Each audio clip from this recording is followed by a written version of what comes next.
So hi everyone, again welcome back to my YouTube channel.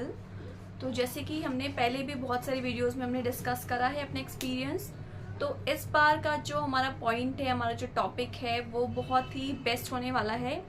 क्योंकि अभी cabin crew के interview के लिए बहुत सारे चेंजेस हुए हैं। लाइक क्वेश्चन से रिलेटेड चेंजेस है, राउंड से रिलेटेड चेंजेस है, जीडी से रिलेटेड जो मेन हमारा डिफ़िकल्ट होता है, जिसमें सबसे ज़्यादा रिजेक्शन होते हैं, उससे रिलेटेड बहुत सारे चेंजेस हैं। तो हम फटाफट से उसको डिस्कस करते हैं और कुछ मेन टिप्स मैं आपको बता रही हूँ जो आपको अपने इंटरव्यू के टाइम पे फॉलो करना है। So stay tuned with me. So या जो नंबर 1 पे है वो है आपको आपके कैबिन क्रू के इंटरव्यू के लिए हमेशा टाइम पे ही पहुँच जाना है। मोस्टली जो कैबिन क्रू की इंटरव्यू की जो टाइमिंग होती है इंडिगो की, वो 9 से 12 की होती है। 9 बजे आपको 9 बजे से पहले एंट्री तो मिल जाती है वैसे, बट 9 AM पे जो आपके HR है वो आ जाते हैं इंडिगो के। कभी कभी लेट हो जाते हैं तो 9:15 9:20 तक, बट 9 इज द मैक्सिमम आ जाते हैं। मोस्टली वो टाइम पे ही रहते हैं सारे, और 12 बजे तक एंट्री होती है बस।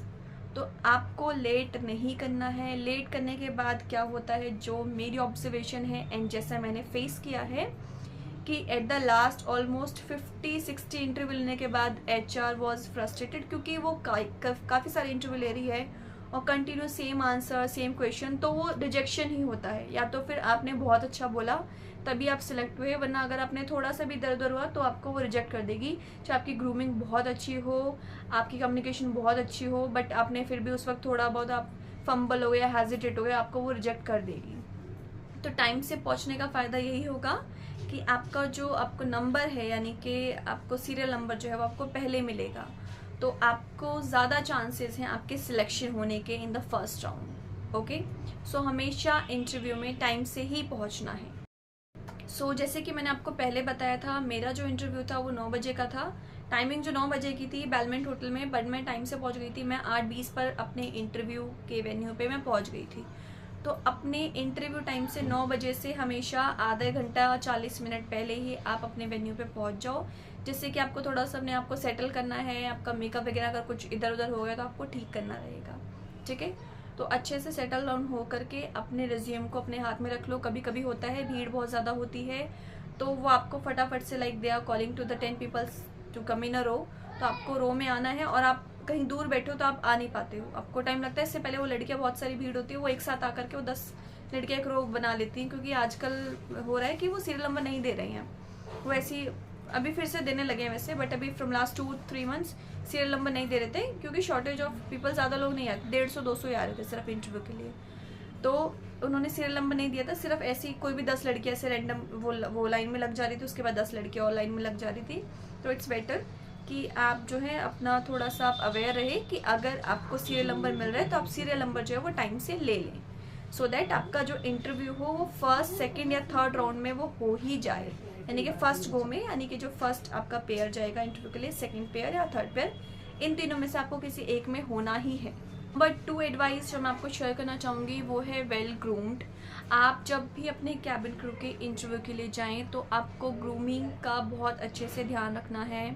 कुछ लड़कियां होती हैं जिन्होंने ड्रेस तो उन्होंने अच्छे से पहन लिया है, उन्होंने अपने जो अटायर अपीयरेंस तो अच्छे से उन्होंने डाल लिया है, बट उन्होंने ग्रूमिंग नहीं करी, उन्होंने बिल्कुल भी मेकअप नहीं करा है। कैबिन क्रू में आपको मेकअप तो थोड़ा बहुत तो ज़रूरी है, आपको करके जाना है। ऐसा नहीं है कि आपको बिल्कुल नहीं टचअप करना है, आपको नहीं बिल्कुल मेकअप करना है आपको।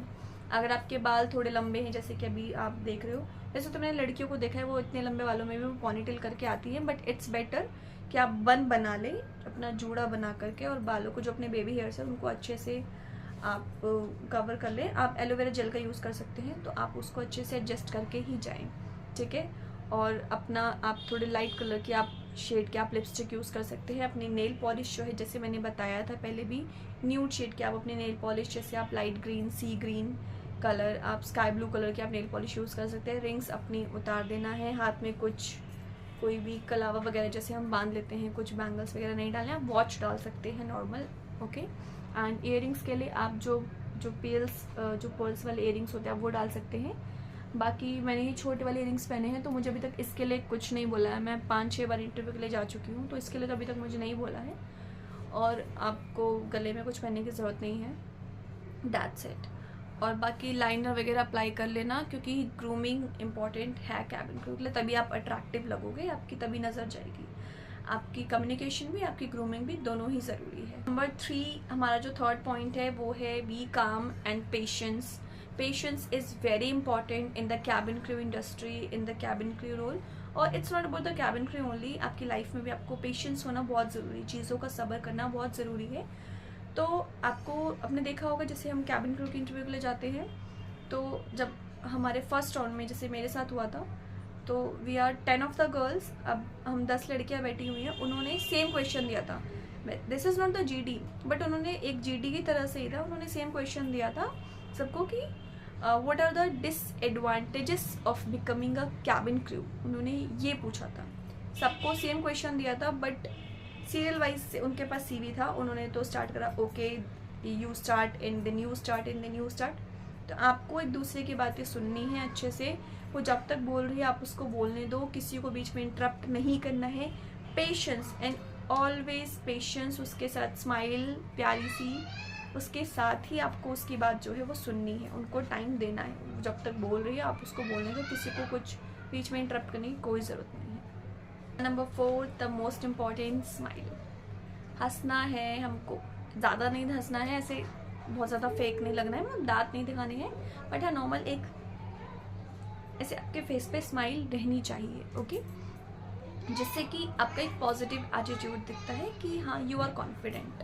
तो आपको स्माइल अपने फेस पे हमेशा रखनी है। आप जब उनसे बात कर रहे हैं, आप जब किसी और का आंसर सुन रहे हैं, ज़रूरी नहीं है आप किसी और का आंसर सुन रहे हैं तो आप ऐसे मुंह बना के बैठे हुए हैं, and when you are going to like आपकी जब टर्न आ रही है then you are started smiling, no, this is not like that. अगर आप किसी और की बातें सुन रहे हैं then still you have to smile. आप एचआर से बात करें आपको तो भी स्माइल करना है, आप किसी और की बातें सुन रहे हैं तो स्माइल करना ही करना है, वो ज़रूरी है। एंड नंबर 5, आप जो भी अपना आंसर करने के लिए जा रहे हैं, आपसे जो भी इंटरव्यू में पूछा है, तो उसका आंसर आपको बहुत ही वेल मैनर्ड वे में कहना है। मतलब ऐसा नहीं है कि आपने जैसे मैंने आपको बताया, मेरे से पूछा था कि what are the disadvantages of becoming a cabin crew, तो अब मैं डायरेक्टली आंसर नहीं बोलूँगी, मैंने गुड मॉर्निंग कहा, पहले ग्रीट करा that good morning everyone, the basic disadvantages of becoming a cabin crew, तो उसके बाद मैंने अपना आंसर जो है वो स्टार्ट करा, ठीक है। तो आपको आंसर अपना ऐसा नहीं, उन्होंने जैसे ही बोला कि व्हाट आर द डिसएडवांटेजेस, आप सीधे बोल दो the basic disadvantages, no, you have to say, आपको ग्रीट करना है, आपको गुड मॉर्निंग है, आफ्टरनून है, जो भी है, good morning ladies, good morning everyone, आपको बोलने के बाद ही आपको स्टार्ट करना है। नॉट लाइक दैट कि thanks for giving me this opportunity in front of you and all, तो आपको ये सब नहीं बोलना है, नॉर्मल आपको ग्रीट करके good morning everyone, so the basic disadvantages of becoming a cabin crew. तो मैंने उनको अपना आंसर लिखा था दैट कि in the festival time we don't get any leaves, तो फेस्टिवल में छुट्टी नहीं मिलती है कैबिन क्रू को। एंड रिसेंटली मैंने जिस आंसर से एचआर बहुत इम्प्रेस हुई थी, दैट वाज, मैंने उनको कहा था कि ma'am basically in the cabin crew job role like we met with the different peoples that they are from different culture, from different states, so they have a different point of view, तो sometimes they are misbehaving with us even sometimes ago, मतलब कुछ मैंने उनको बताया ma'am, like कुछ time पहले there was a news जो आप लोगों ने भी सुना होगा, इंस्टाग्राम पे वायरल हुआ था कि किसी ने इंडिगो की क्रू के साथ किसी पैसेंजर ने बदतमीज़ी की थी, and crew was crying badly. Even जो क्रू की सीनियर थी उन्होंने जाके फिर उनको पैसेंजर से बात वगैरह करी, तो ऐसे मिसबिहेव हो जाता है क्रू के साथ। तो I think this is the basic disadvantages. बाकी सब चीज़ें तो ओके है, बट कोई मिसबिहेव कर रहा है आपके जॉब को लेकर के आपके ऊपर, तो I think this is basic. तो मैंने उनको यही बोला था एंड शी वॉज इम्प्रेस्ड कि हाँ ये है रियल आंसर, क्योंकि जॉब है, आपको पता है कैबिन क्रू का है, आपको बाकी लड़कियों ने भी बोला था कि सुबह जल्दी उठना पड़ता है, तो ऑब्वियसली ये काम तो करना ही पड़ेगा because this is the cabin crew job. या so that's it, this is the basic questions, and यही जो चीज़ें थी यही मैं आपसे शेयर करना चाहती थी। तो ऑलवेज कीप इन माइंड जो मैंने आपको बताया है, वेल ग्रूम्ड होके जाना है, पॉजिटिव रहना है, पेशेंस के साथ रहना है, और स्माइल करनी है हमेशा अपने फेस पे, और अच्छे से आपको अपनी कोई बात रखनी है तो एक वेल मैनर्ड वे में अपनी बात रखनी है, ओके, दैट्स इट। और कोई कंसर्न है आपका so do let me know, आपको उसके ऊपर सेपरेट वीडियो मिल जाएगी। जब तक के लिए bye bye, take care, Hare Krishna, all the best.